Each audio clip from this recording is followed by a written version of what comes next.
Bismillahirrahmanirrahim. Assalamualaikum warahmatullahi taala wabarakatuh. Alhamdulillah, wassalatu wassalamu ala rasulillah Sayyidina Muhammad ibni Abdillah wa ala alihi wa sahbihi wa mawalah, wala haula wala quwata illa billah.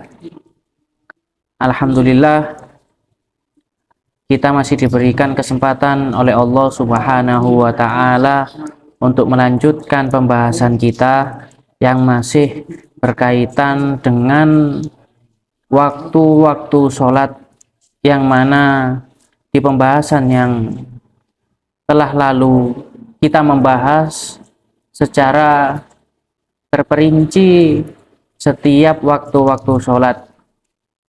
Di pembahasan kali ini kita akan membahas tentang waktu-waktu sholat yang tidak diperbolehkan di dalam syariat Islam kita.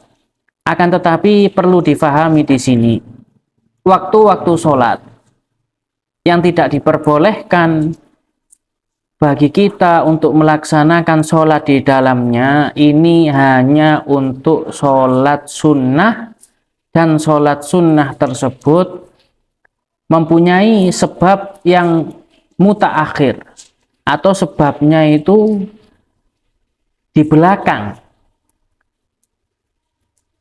Mungkin sedikit kita bahas di sini tentang sholat-sholat yang mempunyai sebab, yang mana para ulama membagi dengan 3 pembagian di dalam sebab-sebab sholat sunnah, atau sholat-sholat yang lain juga ada yang wajib yang mempunyai sebab. Itu terbagi menjadi 3, yaitu kadang sholat tersebut mempunyai sebab yang mutaqaddim, sebabnya kita melaksanakan sholat tersebut itu lebih dahulu daripada sholatnya, seperti sebagaimana kita disunahkan setelah mengambil wudhu.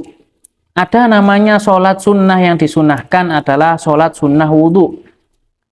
Sholat sunnah wudhu tersebut kita disunahkan untuk melakukannya karena adanya sebab yang telah kita lakukan, yaitu wudhu sebelum melaksanakan sholat tersebut. Atau ketika kita ingin wudhu untuk membaca Al-Quran, atau ketika kita wudhu untuk supaya bisa diperbolehkan membawa Al-Quran.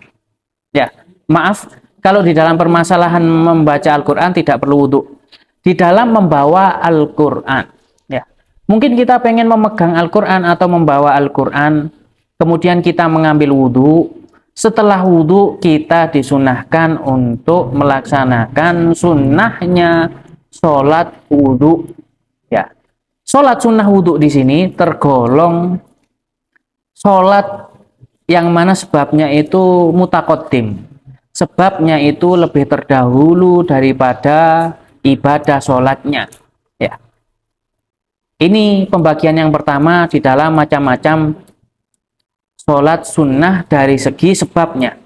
Ya, termasuk sholat sunnah yang sebabnya itu lebih terdahulu adalah sholat sunnah tahiyatul masjid. Ketika kita baru masuk masjid, kita disunahkan untuk melakukan sholat sunnah tahiyatul masjid, yaitu karena kita ini baru masuk ke dalam masjid. Ketika kita telah masuk ke dalam masjid, kita disunahkan untuk melakukan sholat sunnah tahiyatul masjid. Ya, di sini juga sama, sebabnya itu lebih terdahulu daripada sholatnya. Ya, ini tergolong masuk di dalam pembagian sholat sunnah atau sholat-sholat yang sebabnya itu terdahulu, mendahului daripada ibadah sholatnya. Ya. Kemudian pembagian yang kedua adalah sholat sunnah, yang mana sebabnya di sini itu berbarengan dengan sholat sunnah tersebut. Para ulama mencontohkan sholat seperti ini adalah sholat sunnah gerhana, entah itu gerhana matahari atau sholat sunnah gerhana bulan. Ya. ketika gerhana mulai berlangsung, kita disunahkan ketika itu untuk melakukan sholat sunnah kusuf atau khusuf. Sholat sunnah gerhana, entah itu gerhana matahari atau gerhana bulan. Ya, sebabnya apa? Karena terjadinya gerhana di situ. Terjadinya gerhana dengan ibadah sholat yang disunahkan karena adanya gerhana tersebut itu berbarengan. Ya, maka ini tergolong sholat yang mana sebabnya ini berbarengan dengan ibadah sholatnya. Ya. Kemudian pembagian yang ketiga adalah sholat yang mana sebabnya ini mutaakhir. Sebabnya ini ya lebih ke belakang setelah sholatnya. Ya, setelah sholatnya. Sehingga seseorang tersebut melaksanakan sholat karena akan adanya sebab yang dia lakukan, yaitu sebab disunahkan sholat yang sebelumnya dia lakukan. Seperti sebagaimana yang dicontohkan oleh para ulama, sholat yang mempunyai sebab mutaakhir atau lebih terakhir daripada sholatnya adalah sholat sunnah ihram. Ya, sholat sunnah ihram itu seperti apa? Ketika kita ingin melaksanakan ibadah haji atau umroh, ya kita wajib untuk melaksanakan ihram terlebih dahulu dari miqat. Sebelum kita melakukan ihram, kita disunahkan di dalam syariat Islam untuk melaksanakan sunnah tersebut karena kita mau melaksanakan ihram. Sebab sholat sunnahnya tersebut kenapa? Karena kita mau melaksanakan ihram. Ya, sebabnya lebih terakhir daripada sholatnya. Sholatnya terdahulu. Maka ini tergolong masuk sholat yang mempunyai sebabnya ini lebih akhir daripada sholatnya. Begitu juga ketika kita ingin berkumpul, ya berhubungan suami istri dengan pasangan kita, dengan istri kita, kita juga disunahkan untuk melaksanakan sholat sunnah sebelum kita melaksanakan atau berkumpul dengan istri kita. Ya, sebabnya lebih akhir atau terakhir dan terdahului oleh sholat sunnahnya, maka ini juga termasuk sholat sunnah yang mempunyai sebabnya tersebut itu lebih akhir daripada sholat sunnahnya. Maka ini masuk di dalam golongan yang ketiga, yaitu sholat sunnah yang mana sebabnya tersebut itu lebih akhir daripada sholat sunnahnya. Ya, maka ini pembagian sholat-sholat dari segi sebabnya, yaitu Al-Fakir ulangi sekali lagi, sholat yang mempunyai sebabnya itu lebih terdahulu daripada sholatnya, ya seperti sholat sunnah tahiyatul masjid. Kemudian yang kedua adalah sholat yang mana sholat tersebut itu sebabnya berbarengan dengan kita melaksanakan sholat sunnah, seperti sholat disunahkannya ketika terjadi gerhana matahari. Kemudian bagian yang ketiga yaitu sholat sunnah yang mana sebabnya dia ini lebih terakhir daripada sholatnya. Kita melaksanakan sholatnya terlebih dahulu, baru terjadi sebab kita disunahkan melaksanakan sholat tersebut. Ya, maka ini pembagian sholat dari segi sebabnya yang berhubungan semua ini dengan tidak diperbolehkannya melaksanakan sholat di waktu-waktu yang bakal kita bahas. Ya, di sini dari tiga pembagian tersebut, hanya sholat yang mempunyai sebab mutaakhir atau sholat yang mempunyai sebabnya ini lebih terakhir daripada sholatnya, ini yang tidak diperbolehkan bagi kita untuk melaksanakan di waktu-waktu yang bakal kita bahas di dalam pembahasan kali ini. Ya, sekarang kita masuk di dalam pembahasan waktu-waktu tersebut. Ya, ada 5 waktu yang mana kita tidak boleh melaksanakan sholat yang sebabnya itu lebih akhir daripada sholatnya, dan sholat yang tidak mempunyai sebab sama sekali, yaitu seperti sholat naflul mutlak, ya, sholat sunnah tanpa dikaitkan dengan sholat sunnah, misal sholat sunnah duha, tidak mutlak, tanpa adanya kaitan dengan sholat sunnah apa itu. Ya. Ini yang tidak diperbolehkan dilaksanakan di 5 waktu yang akan kita bahas kali ini. Waktu yang pertama, tidak diperbolehkannya kita melaksanakan sholat sunnah yang sebabnya mutaakhir atau sholat sunnah yang mutlak tersebut adalah ketika mulai terbitnya matahari. Ketika mulai terbitnya matahari, kita tidak diperbolehkan untuk melaksanakan sholat sampai benar-benar sempurna matahari tersebut terbit keluar dalam bentuknya yang full.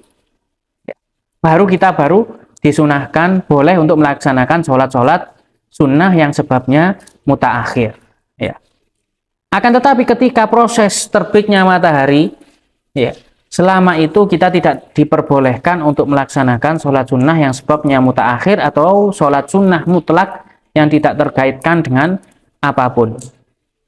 Kemudian waktu yang kedua, yaitu ketika al-istiwa. Apa itu al-istiwa? Mungkin pernah kita bahas ini. Waktu istiwa adalah waktu ketika kita atau ketika matahari berada di tengah-tengah langit pas, dan sebelum masuknya waktu zuhur itu ada namanya waktu istiwa. Ya, dan ini ada yang mengatakan sangat sebentar. Ketika seseorang membarengkan waktunya dengan atau sholatnya dengan waktu istiwa tersebut, maka sholatnya, ya, takbiratul ihramnya maksudnya tadi itu, maka sholatnya ini tidak diperbolehkan secara syariat. Ya, tidak diperbolehkan secara syariat. Sampai kapan? Sampai tergelincirnya matahari atau sampai condongnya matahari tersebut ke arah barat. Ya, sampai condongnya matahari tersebut ke arah barat. Ya. Di sini ada pengecualian, kecuali waktu Jum'ah, kecuali hari Jumat. Ya. Maka hari Jumat tidak masalah walaupun takbiratul ihram kita ini berbarengan dengan waktu istiwa, yaitu ketika matahari berada tepat di tengah-tengah langit. Begitu juga tidak dipermasalahkan bahkan di semua waktu yang bakal kita bahas ini. Ya, dari segi tempat ketika kita melaksanakan sholat yang mempunyai sebab mutaakhir atau sholat yang mutlak tidak mempunyai sebab apapun, ketika kita laksanakan di Haramu Makkah, ya, di Makkah Al-Muharramah, yang mana di Makkah tersebut ada daerah haram, maka di situ kita tidak masalah, tidak apa-apa bagi kita untuk melaksanakan sholat sunnah di waktu yang diharamkan atau yang tidak diperbolehkan di dalam syariat kita. Ya, kemudian waktu yang ketiga adalah ketika terbenamnya matahari.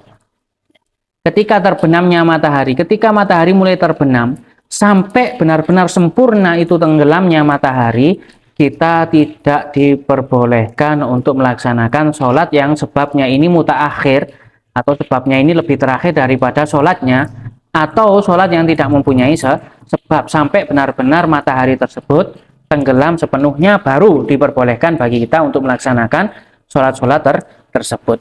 Kemudian waktu yang ketiga atau waktu yang keempat. Waktu yang keempat adalah setelah kita melaksanakan sholat subuh.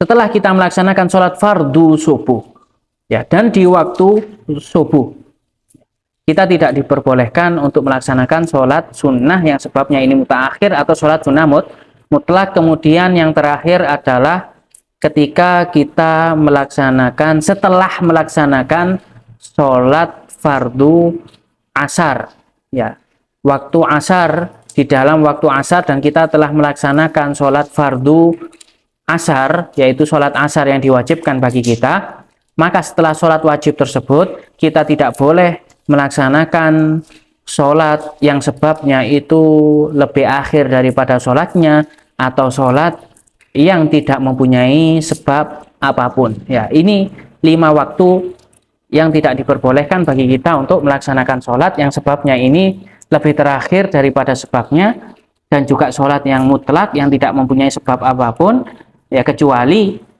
waktu istiwa ketika hari Jumat, dan semua waktu ini ketika kita berada di Makkah dan kita berada di daerah haramnya Makkah. Ya, mungkin sekian yang bisa kita bahas kali ini. Semoga kita diberikan manfaat, senantiasa diberikan taufik dan hidayah oleh Allah Subhanahu wa Ta'ala, senantiasa digampangkan untuk mendekatkan diri kita kepada Allah Subhanahu wa Ta'ala, sehingga kita menjadi orang-orang yang benar-benar dicintai di mata Allah Subhanahu wa Ta'ala, di mata baginda besar Muhammad sallallahu alaihi wasallam. Amin ya rabbal alamin. Wallahul musta'an wa alaihi tuklan. Wassalamualaikum warahmatullahi taala wabarakatuh.